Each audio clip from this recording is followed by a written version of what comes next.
ಅದು 1992ನೇ ಇಸ್ವಿ. ಡಿ.ಕೆ. ಶಿವಕುಮಾರ್ಗೆ ದೇವರ ಮೇಲೆ ಅಪಾರವಾದ ನಂಬಿಕೆ, ಅಷ್ಟೇ ದೈವ ಭಕ್ತ. ಶಿವಕುಮಾರ ಸ್ವಾಮಿ ಅಂತ ನಾಡಿ ಜ್ಯೋತಿಷರೊಬ್ಬರು ಅವರ ಹೆಂಡತಿ ಆಗುವವರು ಯಾವ ಊರಿನಲ್ಲಿದ್ದಾರೆ, ಅವರ ಹೆಸರು ಏನು ಅನ್ನೋದನ್ನು ಕೂಡ ಹೇಳಿಬಿಟ್ಟಿದ್ದರು. ಆ ಸಮಯದಲ್ಲಿ ಡಿ.ಕೆ. ಶಿವಕುಮಾರ್ಗೆ ಹಲವಾರು ಪ್ರಮುಖ ರಾಜಕಾರಣಿಗಳ ಮನೆತನದಿಂದ, ದೊಡ್ಡ ದೊಡ್ಡ ಬಿಸಿನೆಸ್ ಟೈಕೂನ್ಗಳಿಂದ ಮದುವೆಯ ಪ್ರಪೋಸ್ಗಳು ಬರ್ತಾನೆ ಇದ್ದವು. ಆದ್ರೆ ಅವರಿಗೆ ಆ ನಾಡಿ ಜ್ಯೋತಿಷ ಮೇಲೆ ಭಾರಿ ಭರವಸೆ ಇತ್ತು. ಹೀಗಾಗಿ ನೀವು ಜೀವನದಲ್ಲಿ ಯಶಸ್ಸನ್ನು ಕಾಣಬೇಕೆಂದ್ರೆ ಮೈಸೂರಿನ ಆ ಹುಡುಗಿಯನ್ನೇ ಮದುವೆಯಾಗಿ ಅಂತ ಹೇಳಿದ್ದರಂತೆ. ಅದು ಅವರ ತಲೆಯಲ್ಲಿ ಕೂತಿತ್ತು. ಒಂದೇ ದಿನ ಮೈಸೂರಿನಲ್ಲಿ ಬರೋಬ್ಬರಿ 7ರಿಂದ 9 ಹುಡುಗಿಯರನ್ನ ನೋಡಿದ್ದೆ ಎಂದು ಡಿ.ಕೆ. ಶಿವಕುಮಾರ್ ಹೇಳುತ್ತಾರೆ. ಉಷಾ ಅಂದ್ರೆ ಅವರ ಭಾವಿ ಪತ್ನಿಯ ಕುಟುಂಬಸ್ಥರು ಅವರನ್ನು ನೋಡಲು ಹೋದಾಗ ಅವರನ್ನು ನೋಡಲು ಒಪ್ಪಿಗೆ ಕೊಟ್ಟಿರಲಿಲ್ವಂತೆ. ಇವರೇ ಪ್ರೆಷರ್ ಬಿಲ್ಡಪ್ ಮಾಡಿ ಉಷಾ ಅವರನ್ನ ನೋಡುತ್ತಾರೆ ಹಾಗೂ ಅವರನ್ನೇ ಆಯ್ಕೆ ಮಾಡುತ್ತಾರೆ. ಉಷಾ ಅವರ ತಂದೆಗೆ ಅಂದ್ರೆ ಡಿ.ಕೆ. ಶಿವಕುಮಾರ್ ಅವರ ಭಾವಿ ಮಾವನಿಗೆ ಡಿ.ಕೆ. ಶಿವಕುಮಾರ್ ಸುತಾರಾಮ್ ಇಷ್ಟವಿರಲಿಲ್ಲ. ಯಾಕೋ ಅವರಿಗೆ ಡಿ.ಕೆ. ಶಿವಕುಮಾರ್ ಬಗ್ಗೆ ಹಲವಾರು ನೆಗೆಟಿವ್ ಫೀಡ್ಬ್ಯಾಕ್ ಗಳು ಕೂಡ ಹೋಗಿದ್ದವಂತೆ. ಹೀಗಾಗಿ ತಮ್ಮ ಮಗಳನ್ನ ಡಿ.ಕೆ. ಶಿವಕುಮಾರ್ಗೆ ಕೊಡಬಾರದೆಂದು ನಿರ್ಧಾರ ಮಾಡಿದ್ದರು. ಆದರೆ ಡಿ.ಕೆ. ಶಿವಕುಮಾರ್ ಕೂಡ ಸುಮ್ಮನಿರಲಿಲ್ಲ. ಹಲವಾರು ಕಡೆಯಿಂದ ಹಲವಾರು ರೀತಿಯ ಪ್ರೆಷರ್ ಗಳನ್ನ ತಂದು ಕೊನೆಗೂ ತಮ್ಮ ಮಾವನನ್ನ ಒಪ್ಪಿಸಿದ್ದಾರೆ.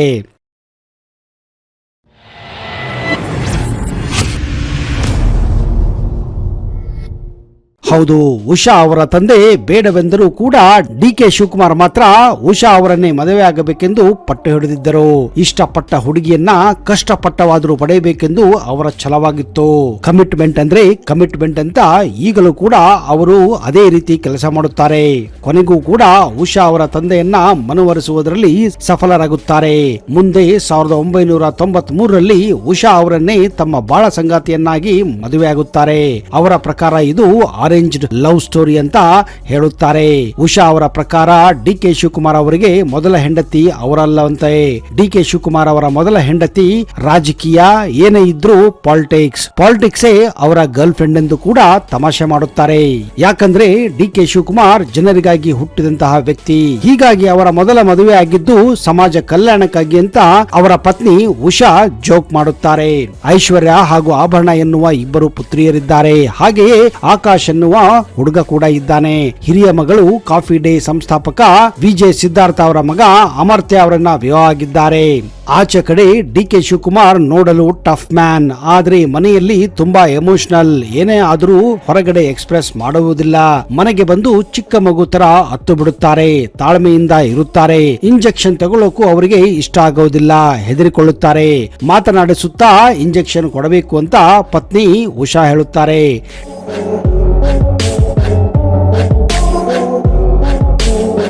ಡಿ.ಕೆ. ಶಿವಕುಮಾರ್ ಅವರಿಗೆ ಕಡಲೆಕಾಯಿ ಅಂದ್ರೆ ತುಂಬಾ ಇಷ್ಟವಂತೆ. ಮುಂಚೆ ಸಿಕ್ಕಾಪಟ್ಟೆ ನಾನ್ ವೆಜ್ ತಿಂತಾ ಇದ್ರು. ಆದ್ರೆ ಕಳೆದ 6 ವರ್ಷಗಳಿಂದ ಸಂಪೂರ್ಣವಾಗಿ ವೆಜಿಟೇರಿಯನ್ ಅಂದ್ರೆ ಸಸ್ಯಾಹಾರಿ ಆಗಿದ್ದಾರೆ. ತಿಹಾರ್ ಜೈಲಿಗೆ ಹೋಗ ಬಂದ ಮೇಲೆ ಸಸ್ಯಾಹಾರಿ ಆಗಿದ್ದಾರೆ ಎಂದು ಉಷಾ ಹೇಳುತ್ತಾರೆ. ಹೀಗಾಗಿ ಅವರಿಗೆ ಕಡಲೆಕಾಯಿಯಿಂದ ಮಾಡಿದಂತಹ ಪಲ್ಯ ಆಗಲಿ ತಿಂಡಿ ಆಗಲಿ ಆಗಾಗ ಉಷಾ ಅವರೇ ತಯಾರಿಸುತ್ತಾರೆ. ಡಿ.ಕೆ. ಶಿವಕುಮಾರ್ ಅಂದ್ರೆ ದೊಡ್ಡ ಆಲದಹಳ್ಳಿ ಕೆಂಪೇಗೌಡ ಶಿವಕುಮಾರ್ ಅಂದರ್ಥ.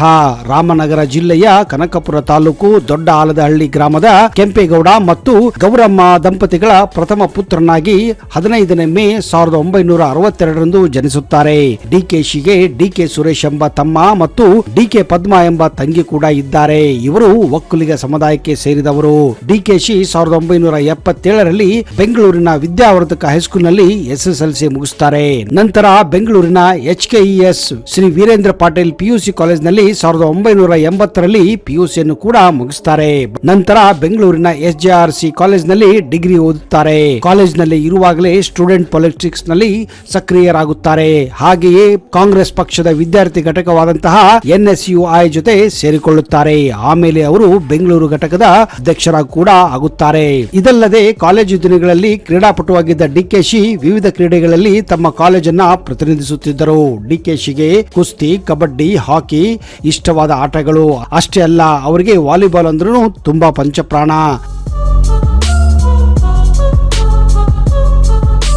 ಕ್ರಿಕೆಟ್ ನಲ್ಲಿ ಅವರಿಗೆ ಆ ಸಮಯದ ಹೀರೋಗಳಾದಂತಹ ಕಪಿಲ್ ದೇವ್ ಮತ್ತು ಗಾವಸ್ಕರ್ ಅಂದ್ರೆ ತುಂಬಾ ಇಷ್ಟ. ಅವರ ಕಾಲೇಜು ದಿನಗಳಲ್ಲಿ ಅವರು ವಿಷ್ಣುವರ್ಧನ್, ರಾಜ್ಕುಮಾರ್ ಹಾಗೂ ಅಂಬರೀಶ್ ಸಿನಿಮಾಗಳನ್ನ ತುಂಬಾ ಮೆಚ್ಚಿಕೊಳ್ಳುತ್ತಿದ್ದರು. ಇನ್ನು ಮಾಲಾಶ್ರೀ ಅಂದ್ರೆ ಡಿ.ಕೆ. ಶಿವಕುಮಾರ್ಗೆ ಪಂಚ ಪ್ರಾಣವಂತೆ. ಹಾಗೆಯೇ ಹಿಂದಿಯ ಜೂಹಿ ಚಾವ್ಲಾ, ಮಾಧುರಿ ದೀಕ್ಷಿತ್ ಚಿತ್ರಗಳಂತೂ ಅವರು 3 ರಿಂದ 4 ಬಾರು ನೋಡುತ್ತಿದ್ದರಂತೆ. ಕಾಲೇಜು ದಿನಗಳಲ್ಲಿಯೇ ಅಂದಿನ ಬೆಂಗಳೂರು ಅಂಡರ್ ವರ್ಲ್ಡ್ ಅಂದ್ರೆ ಭೂಗತ ಲೋಕದ ಡಾನ್ ಕೊತ್ವಾಲ್ ರಾಮಚಂದ್ರ ಜೊತೆ ಸಂಬಂಧ ಇತ್ತು ಎಂದು ಇತ್ತೀಚೆಗೆ ಡಿ.ಕೆ. ಶಿವಕುಮಾರ್ ರಾಜಕೀಯ ಗುರು ಅಂತಾನೆ ಬಿಂಬಿಸಿಕೊಳ್ಳುವ ಎಲ್.ಎನ್. ಮೂರ್ತಿ ಅವರು ಮೀಡಿಯಾದಲ್ಲಿ ಇದರ ಬಗ್ಗೆ ಬಹಿರಂಗಪಡಿಸಿದ್ದಾರೆ. ಅವರ ಪ್ರಕಾರ ಡಿ.ಕೆ.ಶಿಗೆ ಮೊದಲಿನಿಂದಲೂ ಎದೆ ಉಬ್ಬಿಸಿಕೊಂಡು ನಡೆಯುವ ಅಭ್ಯಾಸವಿತ್ತು. ಇದು ಆಗಿನ ರೌಡಿಗಳಿಗೆ ಆಗುತ್ತಿರಲಿಲ್ಲ. ಆ ಎಲ್ಲ ರೌಡಿಗಳು ಡಿ.ಕೆ.ಶಿ ತಲೆ ಮೇಲೆ ಹೊಡೆಯುತ್ತಿದ್ದರು. ಅಳುತ್ತಾ ಬರುತ್ತಿದ್ದ ಡಿ.ಕೆ.ಶಿ ನೇರವಾಗಿ ಹೋಗಿದ್ದೆ ಕೊತ್ವಾಲ್ ರಾಮಚಂದ್ರ ಹತ್ತಿರ. ಹೀಗೆ ಕೊತ್ವಾಲ್ ರಾಮಚಂದ್ರ ಜೊತೆ ಡಿ.ಕೆ.ಶಿ ವ್ಯವಹಾರ ಪ್ರಾರಂಭವಾಗುತ್ತದೆ. ಮುಂದೆ ಮುಕ್ತ ವಿಶ್ವವಿದ್ಯಾಲಯದಲ್ಲಿ ರಾಜಕೀಯ ಶಾಸ್ತ್ರ ಅಂದ್ರೆ ಪೊಲಿಟಿಕಲ್ ಸೈನ್ಸ್ ನಲ್ಲಿ ಸ್ನಾತಕೋತ್ತರ ಪದವಿಯನ್ನು ಕೂಡ ಪಡೆಯುತ್ತಾರೆ. ಇನ್ನು ಕಾಲೇಜು ದಿನಗಳಲ್ಲಿಯೇ ಡಿ.ಕೆ.ಶಿ ಗಾಂಜಾ ಹಾಗೂ ಇನ್ನಿತರ ವ್ಯವಹಾರಗಳನ್ನ ಮಾಡುತ್ತಿದ್ದರು. ಹೀಗೆ ಹಾಸ್ಟೆಲ್ ರೂಮ್ ನಲ್ಲಿ ಕದ್ದು ತಂದಂತಹ ಮುಚ್ಚಿ ತಂದಂತಹ ಗಾಂಜಾವನ್ನ ಅವರು ಮಾರುತ್ತಿದ್ದರು ಎಂದು ಅವರ ಗುರು ಎಲ್.ಎನ್. ಮೂರ್ತಿ ಅವರೇ ಹೇಳಿಕೊಂಡಿದ್ದಾರೆ. ಇನ್ನು ಅವರ ವಿರೋಧಿಗಳಾದಂತಹ ಎಚ್.ಡಿ. ಕುಮಾರಸ್ವಾಮಿ ಆಗಲಿ, ಸಿ.ಪಿ. ಯೋಗೇಶ್ವರ್ ಆಗಲಿ ಪದೇ ಪದೇ ಡಿ.ಕೆ. ಶಿವಕುಮಾರ್ ಇಷ್ಟೆಲ್ಲ ಶ್ರೀಮಂತ ಆಗಲು ಕಾರಣ ಅವರು ಟೆಂಟುಗಳಲ್ಲಿ ನೀಲಿ ಚಿತ್ರಗಳನ್ನ ತೋರಿಸಿ ಎಂದು ಅವರ ಕಾಲನ್ನ ಎಳೆಯುತ್ತಾರೆ.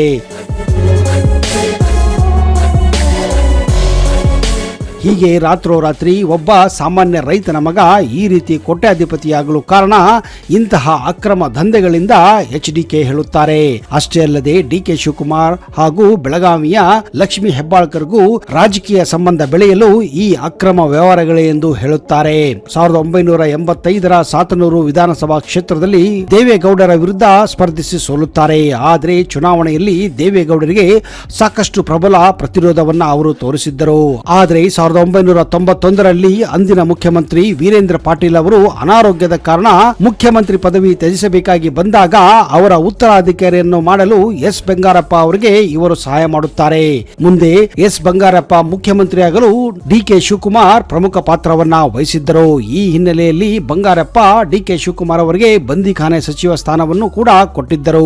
ಮುಂದೆ 1994ರಲ್ಲಿ ಕಾಂಗ್ರೆಸ್ ಪಕ್ಷ ಅವರಿಗೆ ಟಿಕೆಟ್ ನೀಡುವುದಿಲ್ಲ. ಅವರು ಕಾಂಗ್ರೆಸ್ ಬಂಡಾಯ ಅಭ್ಯರ್ಥಿಯಾಗಿ ಜಯಗಳಿಸುತ್ತಾರೆ.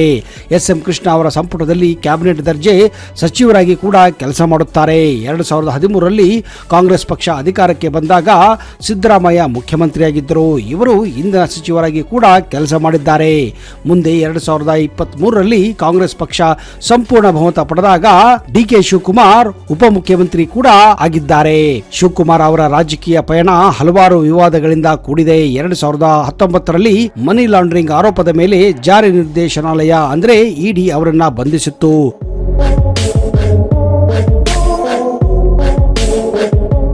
50 ದಿನಗಳ ಕಾಲ ಜೈಲಿನಲ್ಲಿ ಕಳೆದಂತಹ ಡಿ.ಕೆ. ಶಿವಕುಮಾರ್ ನಂತರ ಜಾಮೀನು ಪಡೆದು ಹೊರಗೆ ಬಂದಿದ್ದಾರೆ. ಕನಕಪುರ ವಿಧಾನಸಭಾ ಕ್ಷೇತ್ರದಿಂದ ಕಾಂಗ್ರೆಸ್ ಅಭ್ಯರ್ಥಿಯಾಗಿ ನಾಮಪತ್ರ ಸಲ್ಲಿಸಿದಾಗ ಡಿ.ಕೆ. ಶಿವಕುಮಾರ್ ಘೋಷಿಸಿದ್ದು ಸರಿಸುಮಾರು 1300 ಕೋಟಿ ರೂಪಾಯಿ ಮೌಲ್ಯದ ಆಸ್ತಿಯನ್ನ. ನೀವೇ ಯೋಚನೆ ಮಾಡಿ, ಕೇವಲ ಕೆಲವು ವರ್ಷಗಳ ಹಿಂದೆ ಸಾಮಾನ್ಯ ರೈತನ ಮಗನಾಗಿ ಬಂದಂತಹ ಈ ವ್ಯಕ್ತಿ ಇಷ್ಟೆಲ್ಲ ದುಡ್ಡು ಗಳಿಸಲು ಅದೇಗೆ ಸಾಧ್ಯ ಅಂತ.